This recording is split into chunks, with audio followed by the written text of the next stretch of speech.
we're here to play our game, find our own success. Excitement is building in Denver. The Stanley Cup Final starts tomorrow. The Avs are the best team, by far. We're getting you ready for Game 1, including where you can see the game for free. Personally, I think we're going to have an amazing party. Plus, worries on Wall Street. We know families are concerned about inflation in the stock market. Stocks take a tumble and inflation is hitting American savings accounts. And Aurora needs a new police chief. Tonight you can weigh in on who could lead that department. It's really important for us to have this outreach. Ooh, you can feel the excitement. You can almost hear those chants. We want the cup. The finals are almost here. The Avs take on the Lightning tomorrow night in Game 1. Thanks so much for joining us for Denver 7 News at 11. I'm Jason Grenauer. The Avs are trying to win the Cup for the first time since 2001, while the Lightning are the two-time defending champs. The Avs have had more than a week off to practice after sweeping the Oilers right out of the Western Conference Finals last week, but the team says that amount of time won't affect their play tomorrow. It's the finals, so it doesn't matter if it will be 40-day break. I think everybody will be mentally ready to play, and obviously we have had a couple of good practices here, so it's every individual's responsibility to be ready. The Lightning, they got into town yesterday. We spotted them checking into their hotel. Tampa Bay is trying to become the first three-peat champs since the Islanders won 4 straight in the early 80s. Today is Media Day over at Ball Arena. So here's a look at the Avs and Lightning schedule for the day. The Avs have practice and media availability in about a half an hour. Then the Lightning have practice and media availability in the afternoon. Denver 7 is over at Ball Arena for Media Day. We'll have reports starting at 4 o'clock. But right now, Denver 7's Christian Lopez is live outside Ball Arena. Christian, that arena, that area getting ready to become really the center of the hockey world starting tomorrow. Yeah, Jason, and you can feel the excitement as preparations are underway. The players right now in there getting ready for practice. Game 1 starts in a little over 24 hours, and Denver is closer and closer to being ready. So much is being done in preparation for the game. ESPN crews got here early yesterday morning. They're working on setting up at least 2 stages. Different fan installations are also going in right outside the arena doors. This, of course, is a huge game and a great opportunity for the city. I think people are going to understand that we're a major sports destination. I think you can feel it with our fans and people going to the game. It's pretty palpable, the excitement that's going on, and it hasn't even started yet. So I can't imagine what it's going to be like here in the next few days. And we'll have more coverage ahead of Game 1 all throughout the day. That game starting tomorrow at 6 p.m. Live in Denver, I'm Christian Lopez, Denver 7. Christian, thank you. Well, fans will be able to watch all the Stanley Cup Final games at the Tivoli Quad, not far from where Christian is standing. That's on the Aurora campus. We were over there yesterday when tents and other things were getting set up. Tivoli was the first watch party approved by the city of Denver under its temporary permitting process. Personally, I think we're going to have an amazing party. The initial play was 4 bars. Now we're at 8. So we're making moves in the right direction.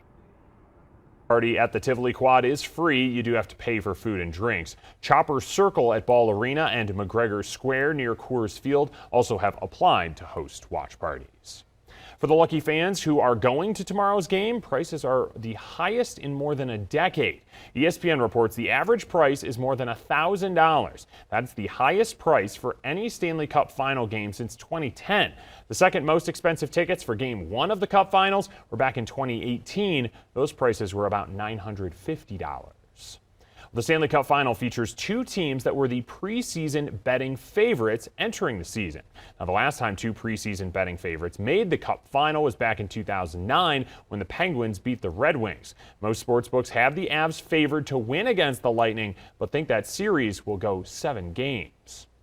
Now, the Avs are trying to win their 3rd cup in team history. The Avs first won in 1996, 26 years ago, in Joe Sakic's first season in Denver.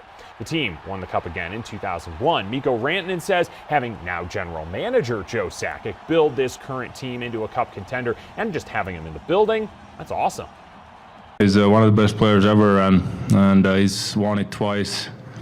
And so you can learn from him, and for sure he's supporting us all the way.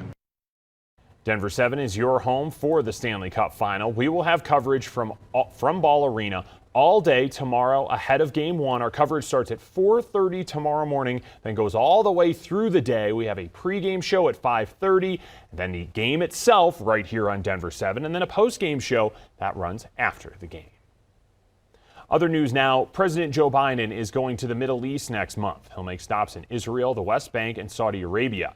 President Joe Biden says the trip isn't tied to energy issues, even as U.S. gas prices hit $5 a gallon. The White House says the president will outline his affirmative vision for the U.S. engagement in the region.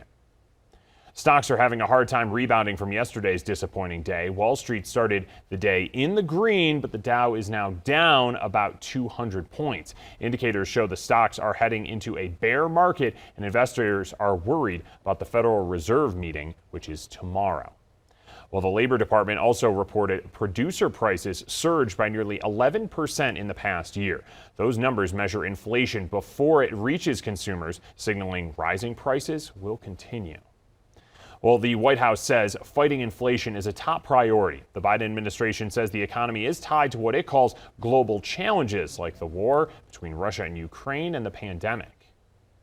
The bottom line is this.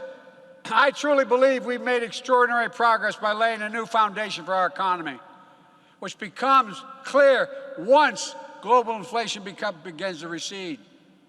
There's so much at stake, but the truth is, I've never been more optimistic about America than I am today. The Federal Reserve is expected to raise interest rates tomorrow. Many Americans have few options when it comes to their financial health when those rates rise and the markets drop. Veronica Miracle reports. This morning, 40-year high inflation is taking a bite out of Americans' saving accounts. A new survey finds 67% of Americans are rating their savings to cover rising costs. Savings did rise during the pandemic, in part because it was harder to spend money in some ways, but those savings rates have now gone well below those pandemic levels. Another sign of potential problems, credit card debt seeing a resurgence. We're seeing more utilization of credit right now because people are trying to sort of figure out a way to fill in the gap in their household budgets. And there is a risk in that because you're sort of taking on the risk of increased debt. At the same time, you're being hit with these increased prices. On Wall Street, key recession indicators are flashing warning signs. The S&P 500, the index tied to most 401ks, officially entered bear market territory yesterday, which means the market is down 20% from its recent high. And now the Federal Reserve could be ready to drop its slow and steady approach when raising interest rates. Economists predict the Fed could increase rates by 0.75 of a point tomorrow. That would be the steepest rate hike since 1994. But experts say there is opportunity in the current economic climate. It's not all bad. Rates on savings are slowly but surely going up. The unemployment rate most recently at 3.6%, more than 11 million job openings as of last count. Veronica Miracle, ABC News, New York. Tina Peters will be arraigned in Mesa County today. She's facing contempt charges and is accused of recording a hearing and assaulting an officer. She's also been indicted on 10 election equipment tampering charges, but there hasn't been a new court date for those charges just yet. A judge barred Peters from overseeing elections in Mesa County. Coloradans have until the end of the month to file your taxes so you can get your Colorado cashback rebate check. Single filers will get more than $500 and joint filers will get more than $1,000. Checks will be mailed this summer. You can file an extension, but you won't get your check then until January. You can weigh in on Aurora's search for a new police chief. Right now, the city is operating under a consent decree. The order requires the department to improve its training, use of force, and other policies. The city hired a search firm and wants to hear from the community about what qualities, experiences, and values people want to see in the next chief.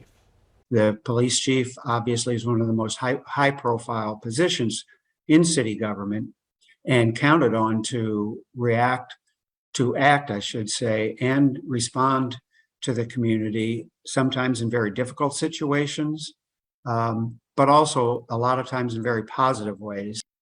Tonight's public meeting is from 6 to 8 at the City Council chambers. You can also call into the meeting or watch it online. The city plans to name a new chief this fall.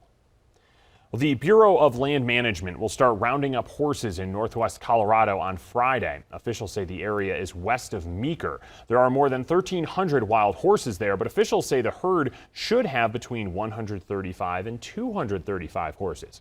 BLM will start phase 1 of the roundup on Friday, and a second phase starts in mid-July. There's a virtual meeting about the roundup. That's at 5 tomorrow night. Well, a haze settling over Denver as smoke from an Arizona wildfire reaches Colorado. What this means for anything you want to do outdoors over the next few days. Plus, the House Select Committee is laying out its case that former President Donald Trump was responsible for the attack at the Capitol. The new testimony from Trump's top allies about the election.